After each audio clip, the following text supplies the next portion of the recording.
I'm good. Are we live or how are we doing this? Yeah, we are live. Live. Okay. Let me just get this thing going. All right, we're good to go. Hey, what's up, man? I'm glad you got on. Yeah, where are you hanging out from? Where are you? St. Petersburg, Florida. Where are you at? You in Canada, huh? Yeah, you're a little warmer than we are today. It's pretty cold.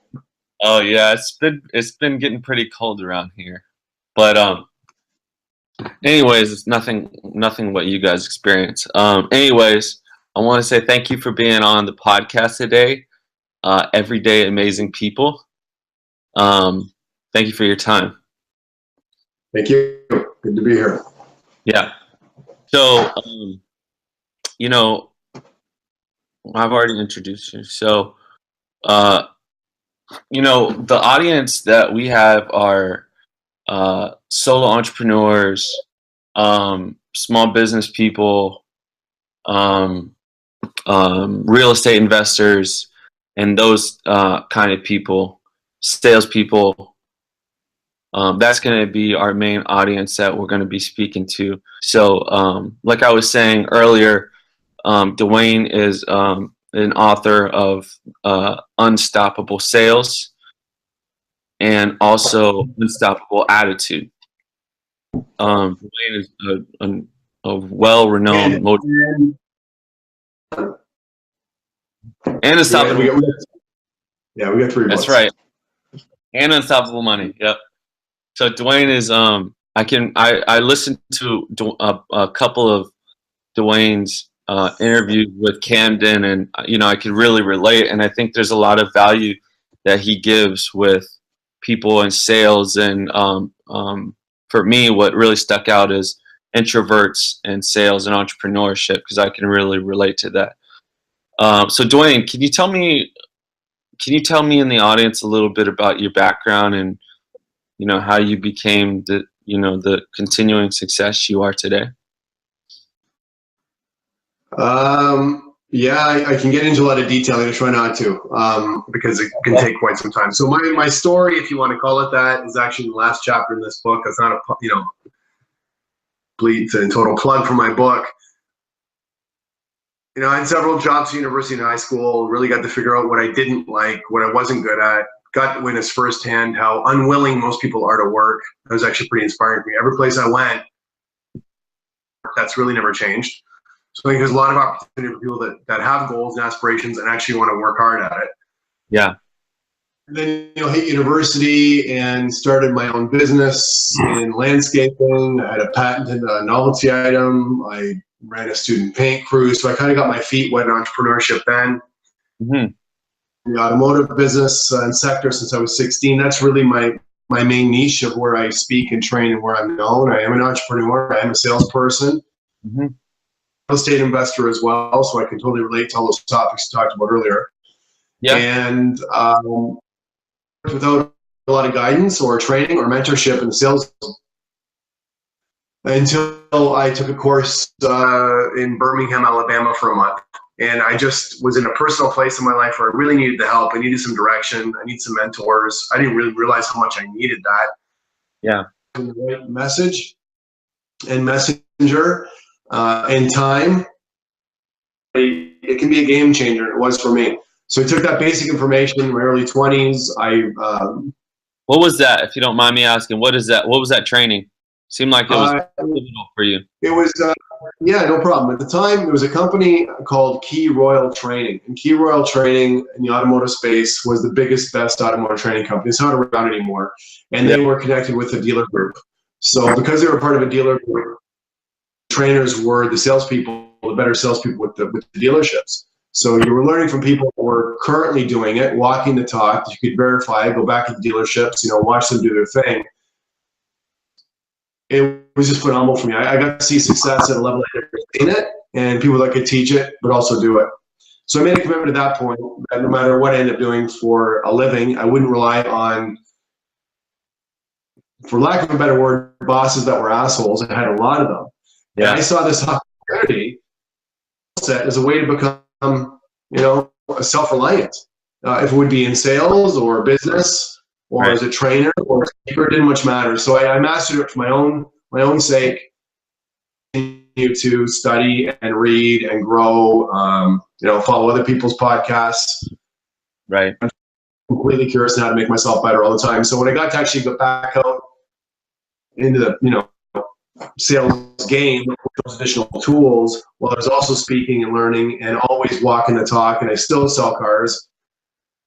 I speak on if it's health or money or on sales, I do it in different business spaces. So there's a lot of people out there who make their money doing all kinds of other things or haven't made any money at all. I just don't talk about anything I don't currently have my hands into because I don't need to. Why be a hypocrite? And I want to be totally relevant. Yeah. Now it's very much a moving target because of technology. Right now we're communicating on my smartphone, and it's all that I need. I don't need a computer. I don't need a laptop. And same with your customers. And pretty much all they need is that phone. Yeah. Yeah. Right? Absolutely. Absolutely. So you said you're a real estate investor now. Are you? Man. I'm actually a real estate agent and also help investors. I wholesale properties. I don't know if you're familiar with that, but Okay. I do a lot of like wholesaling. And so as a real estate investor, what are you investing in right now? My roadmap on that's in this book, Unstoppable Money. I realized a long time ago that this is not a shot against the financial investment industry, but a lot of financial investors, some were friends, some were people I used to work for and work with. They'd come to my business or my home, and they'd have a roadmap of what I should do with my money. And I always ask them, do you have some references? Like, who have you made rich? I get that if you've got millions of dollars, which I didn't have at that time, and you stick it in something that's going to give you some sort of rate of return to ride the market. Mm-hmm. To make a living here or protect your wealth. But I wanted to know, because at that point in my life I was looking to become more wealthy. Everybody always is, but especially then, a reference. So I found out, sorry for the long story, why I ended up in real estate. I took all my money out of the financial markets because they're always telling you to ride the wave, ride the storm, keep it in. When I find out my financial brokers were much broker than me, that's money than I did. I'm like, why am I listening to this guy? I get that you're a salesperson, but if you're not making money on what you're telling me to do, I'm not interested. Yeah. I met some friends and business mentors, mostly close friends, that had done exceptionally well in income properties. Weren't that bright. So I kind of followed that roadmap, started to read more about that, and so I do basically income properties. I will, generally speaking, at wholesale, which you can find, there's always somebody that's got to give away something. Yeah. And then I refurbish, I change the value of the property, I refinance it at the higher value, I pull my money out, and the renter then pays it off. So really, you can buy properties without any long-term investment left in the property. 15 years to have that place paid for, and it continues to throw off cash. You can borrow against it. There's so many different ways to leverage it. Tax benefits, as you know. Yeah.